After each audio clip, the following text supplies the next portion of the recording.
I actually started with face yoga, and I think it's a really interesting thing because I looked before in the mirror and didn't like myself. I woke up and I was like, oh my god, I look like shit.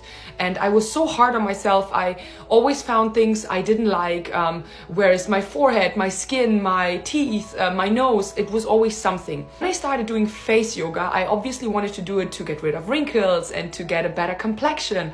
But what happened actually is, once I started to touch my face on a daily basis and get in touch and see actually how cool it is to make a change with your own hands and with your own skin, with nothing but yourself, it really empowered me, and I started to actually like myself more because I just gained so much more respect for my own face and body. Once I started doing this, I really started to love myself more, and I think once you love yourself more, you are kinder to yourself. You're not that mean, and that's why also you are starting to become maybe nicer to others, and then also your perception and your communication to others changes, and honestly your entire life starts to change. So